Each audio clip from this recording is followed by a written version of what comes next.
Salut à tous, c'est Nico et aujourd'hui on va faire le contre-pied de la vidéo précédente où j'avais parlé des figurines que je trouvais les plus moches pour chaque armée, et bah là on va parler des figurines que je trouve les plus belles pour chaque armée. Donc évidemment, même avertissement, c'est très subjectif ici, hein, comme on l'a vu dans la vidéo et dans les commentaires sur la vidéo où je présentais celles que je trouve les plus laides. Tout le monde a des goûts différents, certains adorent des figurines que j'ai détestées, certains ont trouvé que j'étais beaucoup trop critique sur certains modèles. Donc voilà, je rappelle juste que bah, moi mes goûts ils sont forgés par quand j'ai commencé à jouer, en fin des années 90, où du coup bah, j'ai en horreur un peu toutes les figurines de cette époque, les schémas de couleur criard, les poses beaucoup trop héroïques, points en avant, etc. Parce que j'ai connu que ça à l'époque, et quand je vois tout ce qu'on peut faire de beaucoup mieux aujourd'hui, c'est sûr que ça influence beaucoup mes choix aussi, mais tout le monde aura des préférences différentes, et puis comme d'hab, c'est juste pour se marrer, pour donner des opinions, il n'y a rien de sérieux là-dedans, donc faut pas se sentir ni vexé, ni offensé, ni confirmé par mes choix, ce ne sont que mes opinions. Alors pour une fois, on va commencer par les Xenos, parce que je me rends compte que je commence jamais par les Xenos dans ces vidéos. Et pour moi, en Eldari, la meilleure figurine, c'est Lykis. Elle est incroyable. Alors évidemment, hein, c'est la toute dernière, le tout dernier Seigneur Phoenix que Games Workshop a sorti. Hein, donc il est tout neuf, il est tout beau, il n'y a pas d'historique précédent à travailler. Donc elle est phénoménale, cette espèce de posture en train de se téléporter depuis la toile est vraiment magnifique, les quatre bras plus les deux bras au-dessus qui sortent des épaules sont dingues, le casque est merveilleux, enfin la peinture en plus est phénoménale, pour l'avoir vue en vrai avec un copain qui l'a commandé et assemblé mais pas encore peinte, voilà, elle est phénoménale vue de tous les côtés, c'est pour moi une des plus belles figurines que Games Workshop ait faites au moins sur 2025 mais je pense depuis quelques années aussi. Et quand on voit qu'ils sont capables quand même de se planter assez largement sur la sortie de gros personnages, ou en tout cas de personnages qui avaient déjà des figurines existantes, bah ça fait du bien de voir que voilà, celui-là c'est une belle réussite, et je trouve que dans toute la gamme Eldar, il n'y a pas mieux. L'avatar est fantastique, mais je trouve que Lykis est vraiment plus dynamique et plus, voilà, plus impactant visuellement. Andrew Carey, alors pour moi c'est le Tantalus, il est incroyable en termes de style, je pense que personne n'en a vu sur table, moi-même je n'en ai jamais possédé un parce que c'était une figurine Forge World, elle vient d'être passée en Legends donc c'est probablement un peu de la triche de la mettre ici, maintenant c'est quand même une espèce de gigantesque catamaran avec une énorme voile, c'est le catamaran de la torture et il est phénoménal ce modèle et j'espère qu'un jour on en verra une variante en plastique en mode super lourd parce que je le trouve vraiment merveilleux. Maintenant, puisque c'est une figurine Legends et qu'il faut choisir autre chose, et ben je vais mettre le Talos, parce que pour moi c'est l'esthétique parfaite des couvents émoncules. Alors si on n'aime pas cette partie des Drukhari, forcément ça nous parle pas, mais là on a une espèce de tas de muscles grandis en cuve, qui est découpé en morceaux, qui est greffé sur des machines avec une queue de scorpion moitié organique, moitié métallique. J'en ai deux, j'ai aussi un Chronos qui est un peu le même modèle mais avec pas la queue de scorpion et d'autres éléments. J'ai la ferme intention d'en acheter d'autres quand le codex Drukhari sortira, parce que j'imagine qu'on aura un détachement émoncule aussi. Je le trouve fantastique, les options d'armes sont toutes belles, la queue de scorpion est magnifique, tout est incroyable, je trouve que cette figurine est phénoménale pour les Drukhari. En orc, pour moi, c'est le nouveau Big Mech. Je le trouve vraiment dingue. Gask Ultra K est super cool aussi, mais je trouve que le Big Mech a vraiment quelque chose dans la tronche qu'il a, dans les parties cyborg, dans les bouts de piston qui sortent du bras. Les règles sont inintéressantes au possible sur ce Big Mech, il donne un bonus dont tout le monde se fout et il est pas très intéressant sauf dans certains détachements, mais je trouve que la figurine est phénoménale. Moi personnellement j'en ai deux, j'en ai un qui est classique, qui se joue comme un Big Mech et qui est assemblé plus ou moins comme celui-là, et puis j'en ai un que j'ai converti en Big Mech avec un canon choc, que j'ai donc complètement bidouillé avec des pièces diverses et variées, et que je trouve vraiment incroyable. Je vous mets la vidéo à l'écran là pour que vous puissiez voir à quoi ça ressemble. Alors le niveau de peinture est pas forcément au niveau d'un Golden Démon, hein, mais je trouve que la conversion marche bien. En Votann, pour moi, c'est le Grimnir, parce que bah, vous avez été nombreux à me dire que vous aimiez beaucoup l'esthétique cosmonaute, buggy lunaire des Votann. Bah, moi, c'est justement l'esthétique que je n'aime pas du tout chez eux. L'esthétique que j'aime chez eux, c'est le côté bah, très viking angulaire, et je trouve que le Grimnir le représente super bien. On a un Psyker qui marche sur des plaques de pierre, qui fait léviter lui-même. On a ces drones super, ou ces auxiliaires super ornementés, avec ce côté, ouais, très viking, les espèces de têtes de corbeau par-dessus et tout, je les trouve vraiment super classe, c'est pour moi la plus belle figurine de l'armée Votann. Maintenant c'est sûr que si on aime l'esthétique cosmonaute, buggy lunaire, c'est sans doute le Sagittor ou la forteresse Hécaton, mais je trouve que pour moi c'est celui-là, je le trouve vraiment dingue. En tyrannide, alors pour moi c'est le Moloch, alors je l'avais dit dans la vidéo précédente, moi les tyrannides c'est une armée dont je suis pas forcément fan de l'esthétique, et en fait je pense qu'en regardant un peu les figurines que je préférais, je me suis rendu compte de pourquoi, c'est parce qu'elles sont toutes trop anthropomorphes. Elles ont toutes soit une espèce de sourire dentu, soit une espèce de pose presque humanoïde, soit des proportions peut-être presque un peu trop humanoïdes, et je trouve que justement quand on sort de ça avec le Moloch, on a une figurine très serpentine. Je trouve qu'on a un truc qui est vraiment incroyable. On a cette bouche grande ouverte qui s'ouvre avec plusieurs mandibules.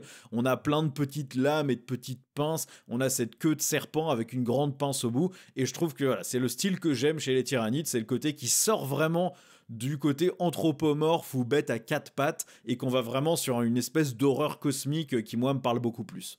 En Cult Genestealer, pour moi, c'est l'abominant, juste parce qu'il est débile. Il est vraiment débile et trop drôle.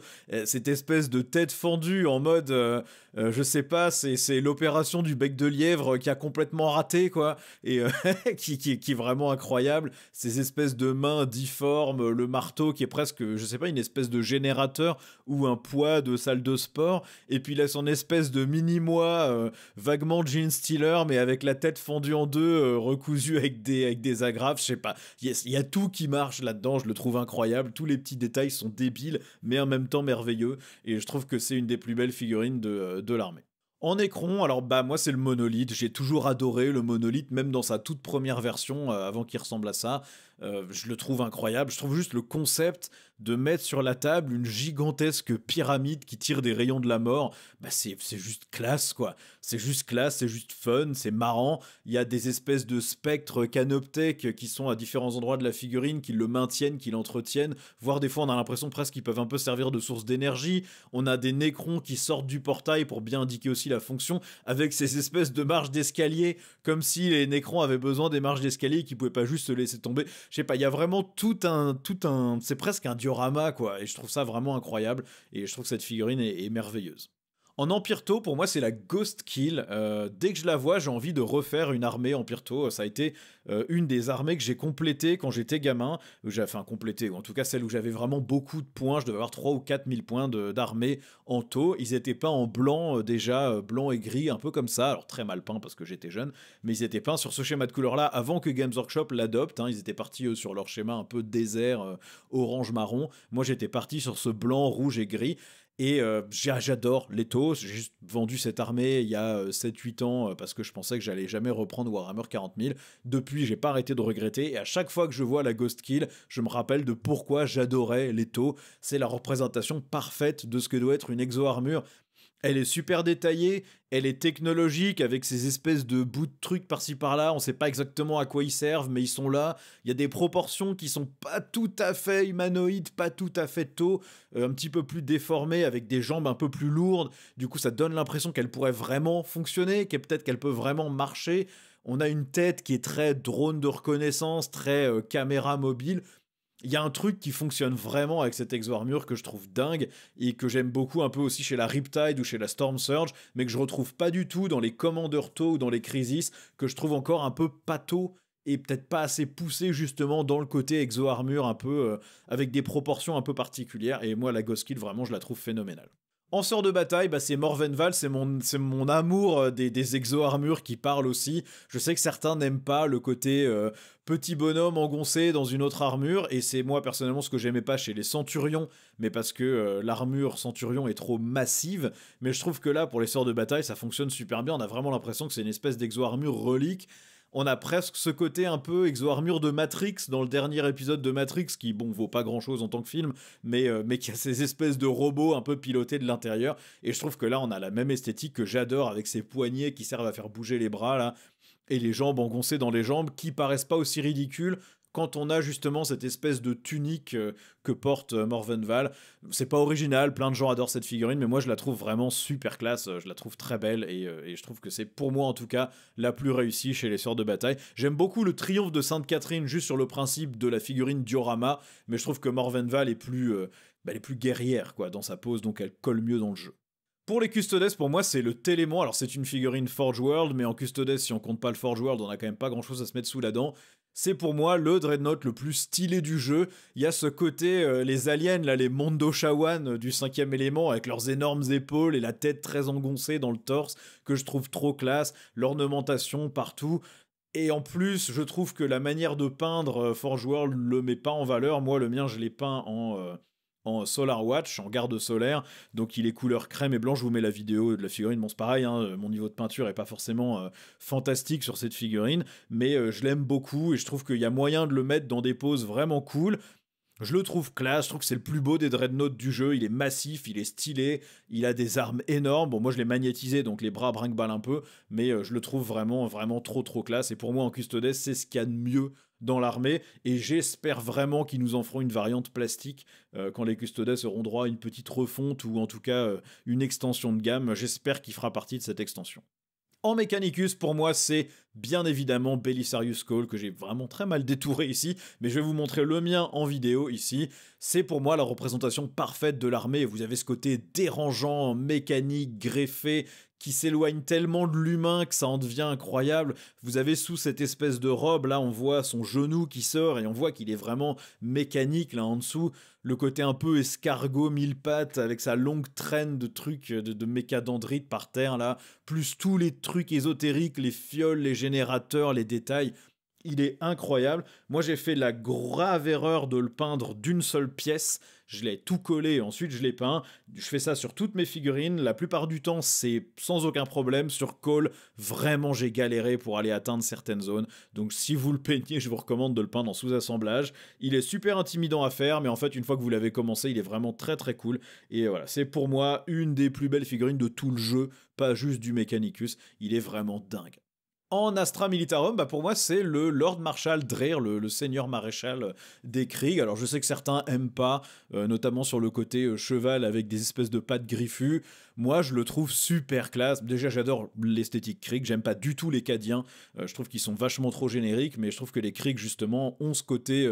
ils ont plus ce côté Warhammer 40 000 que les Cadiens. Je trouve que les Cadiens ont pas grand chose à faire dans l'univers. On dirait pas qu'ils font partie de l'univers, à la différence des Krieg qui, je trouve, ont bien ce côté un peu, cette esthétique un peu grimdark. Et je trouve que le Seigneur Maréchal, il a tout, quoi. Il y a le cheval avec le masque à gaz et des espèces de morceaux mécaniques. Il a ces espèces de pattes griffues, parce que oui, c'est pas des vrais chevaux, c'est des trucs élevés en batterie. Il y a des pochettes partout, il a ses médailles, enfin je sais pas, il y a vraiment un truc qui fonctionne bien dans l'esthétique. Le socle en mode sol de tranchée aussi que je trouve superbe. Donc pour moi c'est une des plus belles figurines. Alors évidemment je pense que les joueurs Astra Militarum seront beaucoup plus emballés par les tanks, hein, le Baneblade, peut-être même le Rogaldorn que moi personnellement je trouve vraiment pas beau, mais je sais que certains adorent. Voilà, j'imagine que pour les joueurs Astra Militarum, souvent ça sera plutôt les tanks qu'un cavalier. Mais moi qui suis pas client du tout de l'Astra Militarum, en termes d'esthétique, je trouve que Dreyr il est vraiment cool. Pour les chevaliers gris, alors ça va être très controversé. Moi j'adore le chevalier Dread Knight. Le côté porte-bébé exo-armure, moi c'est mon truc. Je trouve ça stylé. Alors je sais qu'on aime ou qu'on déteste, je sais que beaucoup détestent le porte-bébé. Moi je trouve qu'en fait il est tellement ridicule qu'il en devient cool. Le côté, le petit bonhomme porté dans sa poupinière, là, je sais pas, c'est marrant, moi j'aime bien, je trouve que ça marche bien. Maintenant, si vraiment vous voulez pas accepter que des gens puissent trouver cette figurine cool, alors je pense que le Castel en Croc est pour moi la plus belle figurine de la gamme. Il a des proportions qui fonctionnent par rapport au reste des Grey Knights qui sont tous vraiment en mode micro-bébé. Il a une épée démon avec un effet ultra bien fait. L'armure est détaillée et propre, la pose est classe, il représente bien l'armée, ça fonctionne super bien. Donc si vous aimez pas le Dread Knight, je vous donne quand même le Castel en Croc, parce que je peux comprendre que cette espèce de porte-poupon là ne plaise pas. Moi je le trouve incroyable, je le trouve vraiment génial. Alors, plutôt avec un casque sur la figurine que tête nue pour donner un petit effet un petit peu plus intelligent. Mais bon, je peux comprendre qu'on n'aime pas. Si on n'aime pas, Castel en Croc, je trouve, est vraiment super classe aussi. En agent d'Imperium, moi, mon préféré, c'est l'inquisiteur Ostromandeus. Alors, c'est un peu de la triche parce que c'est la figurine réservée aux abonnés Warhammer Plus, là, et je crois qu'il n'y a pas moyen de l'avoir autrement. Mais je le trouve dingue, c'est cette espèce de serviteur semi-mécanique avec un bras haut-parleur, le cerveau-crâne haut-parleur. Et puis, je trouve que c'est un des seuls inquisiteurs qui ressemble pas à un Space Marine ou qui ressemble pas à une sœur de bataille. Alors on a Eisenhorn qui a un peu la classe, mais en même temps c'est une très vieille figurine qui proportionnellement marche plus du tout. Celui-là, je trouve qu'il a un côté un peu sauvage, barbare, avec une demi-armure mais pas complète. Ça ressemble pas à une armure énergétique classique de sœur de bataille ou de Space Marine comme Koteas peut avoir. On dirait juste un Space Marine un peu bizarre. Je trouve que celui-là vraiment il est bon. Il y a cette espèce de fumée qui sort du sol, presque comme s'il venait de calciner un hérétique. Je sais pas, je trouve qu'il fonctionne vraiment bien celui-là. Il est bien dans l'esthétique grimdark, un peu mécanique, que je trouve très très bien pour un inquisiteur. Les chevaliers impériaux, alors mon châssis préféré, c'est le châssis Cerastus. J'adore les jambes pliées en arrière comme ça, qui, je trouve, sont plus logiques pour une machine comme ça, parce que vous pouvez mettre vachement plus de mécanique pour faire en sorte que le truc ait une chance de tenir debout comparé à un chevalier classique. Donc j'adore le châssis, les proportions sont pour moi meilleures avec des jambes un peu plus longues que le torse. J'adore l'épée en mode un peu épée squelette avec les ouvertures dedans pour que ça soit maniable sans peser trop lourd. Son espèce d'arme là, son multiple canon Gatling, je trouve que tout est classe. J'aime même le schéma de couleur vert foncé là comme ça, un peu Dark Angels plus. Je sais pas, je trouve que ça marche bien, je le trouve beau, j'adore ce châssis, donc pour moi en chevalier impériaux, c'est la plus belle figurine de la gamme. Maintenant j'aime beaucoup aussi juste celui qui est utilisé comme modèle de base, j'en oublie toujours le nom, mais avec le battle canon d'un côté avec l'espèce de bouclier autour et puis l'épée tronçonneuse, je le trouve aussi très cool, mais je préfère le châssis Cerastus. En Space Marine, alors tout le monde va hurler, tout le monde va dire Guilliman. Moi, Guilliman, je le trouve pas beau. J'aime pas sa tronche, j'aime pas ses détails, j'aime pas son historique, j'aime pas les ultramarines. Ça me plaît pas, je l'aime pas, je le trouve pas terrible, je le trouve pas très réussi. Les proportions vont pas non plus, je sais pas. Moi, j'aime les armures Gravis en Space Marine. Quand on parle du Primaris, je trouve que les armures Gravis sont incroyables, lourdes, épaisses, détaillées, et je trouve que le capitaine Gravis avec son fusil, il a un truc. Il est pas incroyable en soi, mais c'est une de mes figurines préférées en Space Marine. Il a un truc, il a ce gros fusil lourd que j'adore chez les Space Marines. J'adore la tronche de ce fusil avec cet énorme chargeur, ce long canon épais. C'est juste un rectangle avec un énorme canon. Je trouve que ça fonctionne super bien pour un bolter. J'aime beaucoup sa pose, qui est une pose de capitaine qui analyse, qui est posée au loin avec une armure lourde. Je le trouve vraiment classe. J'adore les casques Gravis aussi, très lourds, très posés. Je trouve que c'est un des rares Primaris qui arrive à donner ce côté peut-être un petit peu baroque que moi j'aimais bien dans les Space Marines plus premier-né. Je comprendrais parfaitement que vous trouviez que c'est pas du tout la plus belle figurine de l'armée, c'est vraiment un choix très particulier. Je trouve qu'en règle générale, de toute façon, les Space Marine Primaris, même si les proportions et tout sont bonnes et que les premiers-nés doivent dégager, à mon sens, ils ont plus leur place dans la gamme aujourd'hui, je trouve que les Primaris manquent quand même beaucoup d'âme dans le détail, dans les armures, ils sont trop techno peut-être et pas assez justement baroque, relique, et j'aime bien cette figurine justement parce qu'elle me redonne un petit peu ce côté-là. Donc voilà, ça me plaît. Maintenant, je comprendrai si vous préférez autre chose dans la gamme. C'est vraiment un choix très spécifique. En Deathwatch, la Deathwatch, ils ont rien de très intéressant. Ils ont Artemis qui est pas Primaris et qui est moche à mon sens. Ils ont le Maître du Guet qui est pour moi leur figurine la plus moche. Ils ont les vétérans Deathwatch qui sont ok sans plus. Mais ils ont le Corvus Blackstar qui pour moi est le seul volant Space Marine qui a l'air de vraiment pouvoir voler. Alors il faut en avoir un pour le voir. Sur la photo, il a l'air très compact, mais en fait, il est quand même relativement long. Moi, j'en ai un, mais qui est pas peint, donc je vous le montre pas parce que du gris plastique, c'est pas très beau. Mais il est relativement long quand même, donc il est plus allongé. Il a un peu ce look bombardier furtif américain, je sais plus comment il s'appelle, qui ressemble à cette espèce de triangle là. J'aime beaucoup la tronche. Alors, on n'y croit toujours pas sur le fait qu'il soit capable de transporter 10 figurines, parce que même comme ça, c'est pas possible. Hein. Mais comme tous les transports du jeu, de toute façon, personne ne croit que ça puisse transporter les figurines, que c'est censé pouvoir faire rentrer. Mais je sais pas, il a un truc. Il a cette espèce de côté demi-overcraft sur les ailes, avec des lance-missiles ou des canons laser. Je sais pas, il marche bien, la peinture marche bien. Je trouve que parmi les 4 choix que vous avez en Deathwatch, c'est le mieux, mais c'est un peu un choix par défaut quand même. Je prends pas en compte les Space Marines que vous auriez convertis avec des éléments Deathwatch parce que c'est pas des figurines en vente telles quelles comme ça. En Black Templar, mon préféré, moi, c'est Grimaldus. Je le trouve superbe. Il a vraiment ce look avec son casque, avec son espèce de gris en mode dents serrées, grimace. Là, ça fonctionne super bien. Sa relique, son épée brisée sur le dos, sur le pack énergétique, elle est dingue. Ces petits serviteurs là qui portent sa bannière avec son squelette, l'autre qui a son encens et l'autre qui porte carrément une statue un peu en mode je porte ma croix. Voilà, lui je le trouve dingo. Autant j'aimais pas du tout Elbrecht. Alors je sais que vous m'avez fait part du fait qu'il y ait des options, je sais qu'on peut lui changer sa tête, enlever l'orque sur la base et tout, mais je trouve que Grimaldus est juste bien au-dessus, quoi, 10 fois au-dessus dans le look, dans la représentation du Space Marine relique, baroque, religieux. Il y a vraiment un truc qui marche là pour les Black Templars, je la trouve incroyable celle-là. En Blood Angels, pour moi, c'est Astorath, ou Astoras, en fonction de comment vous voulez le prononcer. Moi, ce que j'aime chez les Blood Angels, c'est le côté vampire. C'est le côté un peu Méphiston, cette espèce d'armure en muscles écorchés que je trouve très, très ornementé, très beau. Il a vraiment une dégaine de conte vampire en armure énergétique avec ses ailes noires. Je sais pas, il y a un truc qui marche, il a une vraie tête de vampire, il a une hache géante, je le trouve super cool, c'est ce que j'aime chez les Blood Angels. J'adore par exemple le nouveau capitaine Blood Angels aussi, avec son armure plus travaillée, plus ornementée. J'aime beaucoup, moi, la nouvelle garde sanguinienne aussi, hein. Je sais que certains détestent, moi je la trouve vraiment très belle, très réussie, et je trouve que le fait qu'il n'y ait pas d'elle sur les jetpacks change absolument rien pour la tronche de la figurine. Ce qui compte, c'est leurs armures baroques travaillées, ce qu'ils ont, donc j'aime bien. Mais Astorath, vraiment, pour moi, il est carrément au-dessus, juste parce que cette dégaine de vampire sanglant écorché qui charge sur l'ennemi, je le trouve vraiment super. En Space Wolf, alors je triche un peu, c'est des figurines qui ont été montrées mais qui ne sont pas encore vendues. Pour moi, c'est les garde-loups.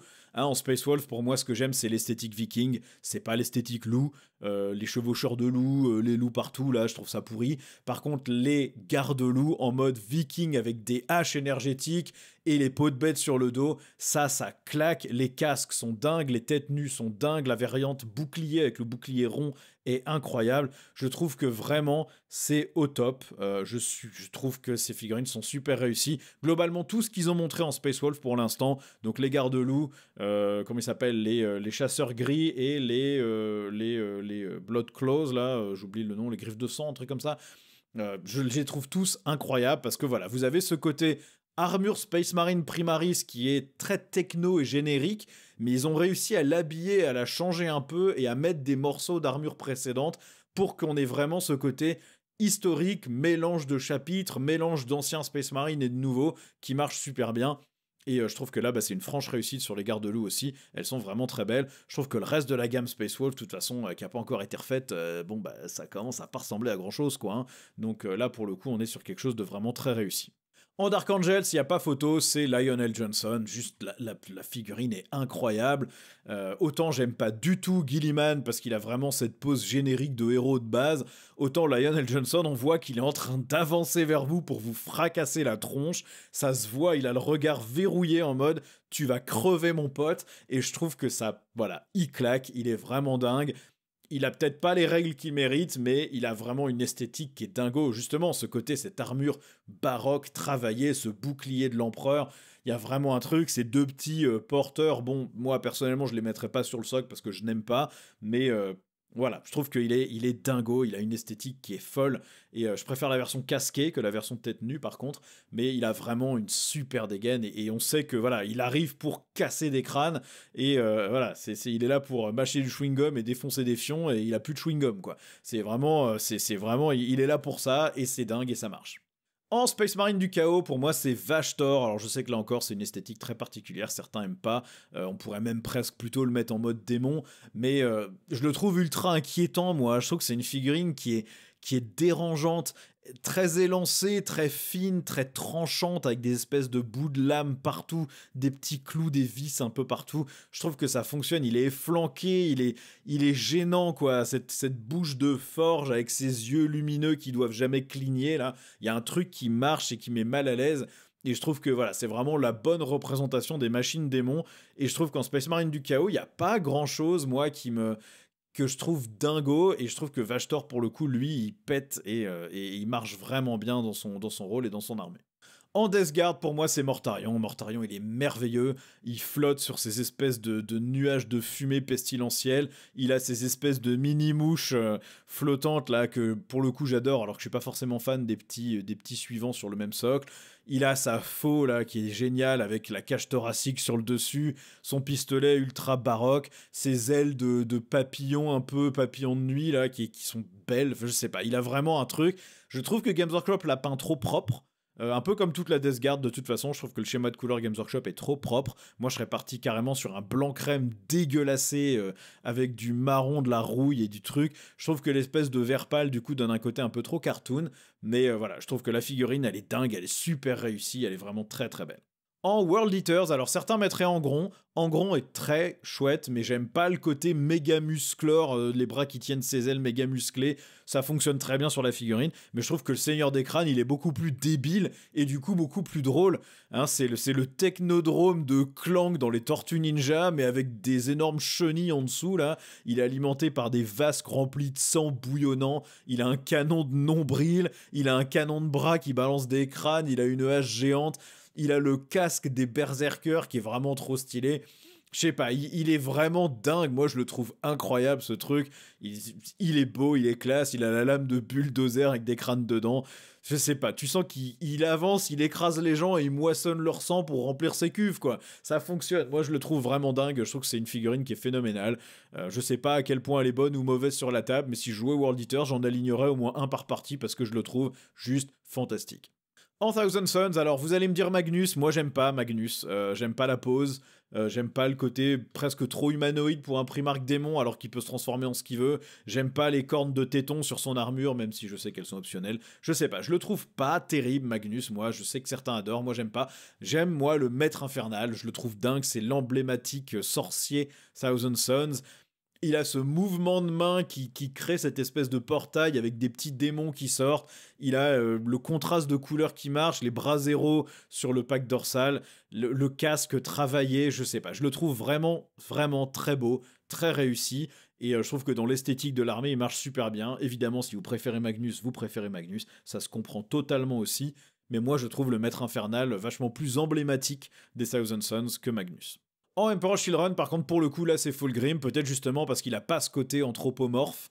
C'est vraiment le Primarque démon tout tordu. J'aime pas du tout ses visages, par contre. Moi, je lui mettrais, quand je le précommanderais, mais ça sera pas tout de suite, parce que j'ai déjà beaucoup de trucs à peindre. Mais quand je le commanderais, je prendrais la tête casquée, parce que je trouve que les visages vont pas du tout. Il a vraiment une tête ridicule. Juste, il a la tête du méchant de dessin animé, genre, Nya, je vais te tuer. Non, ça fonctionne pas, je trouve. Il est pas beau. Par contre, avec le casque, il est classe, et j'adore ce côté serpentin où on voit là sur sa queue la peau qui plisse là, on a cette espèce de pince de scorpion crabe horrible avec en même temps un côté très marin, très aquatique sur ces espèces de nageoires épineuses dorsales. Il a ses ailes de chauve-souris pareil avec une peau presque ridée là. Il pue l'excès et je sais pas, ça fonctionne. Je le trouve vraiment incroyable et pour moi c'est la plus belle figurine de l'armée, mais en même temps c'est pas comme s'ils en avaient 60 000 à choisir. Les Chevaliers du Chaos, pour moi, c'est le chevalier abominable ou l'abominant en anglais. Pourquoi ? Parce que je pense que c'est le seul chevalier du Chaos qui a vraiment l'air d'être corrompu par rapport aux autres, qui ressemblent vraiment trop à des chevaliers impériaux avec juste quelques pointes. Je trouve que lui, il a cette espèce de triple fouet tentacule qui marche. Il a les oiseaux sur le dos que je trouve dingo. Cette espèce de casque à cornes, même son arme, elle a des espèces de pseudo-dents qui sortent. L'espèce de bannière peinte comme si c'était de la peau arrachée. Ça fonctionne super bien, je le trouve vraiment très classe. Je l'aime beaucoup. Si je devais jouer Chevalier du Chaos un jour, je me ferais une armée avec des mecs comme ça parce que je le trouve dingue. Je sais pas si les règles sont bien ou pas, je me souviens plus, mais en tout cas, ce qui est sûr, c'est que la figurine est vraiment très très classe. Et enfin, en démon du chaos, bah pour moi c'est simple, c'est le gardien des secrets de Slaanesh, c'est mon biais Slaanesh qui parle, hein, de toute façon. Il a trop de classe, il est trop élégant, il ou elle d'ailleurs, on sait pas trop, on va dire Yel.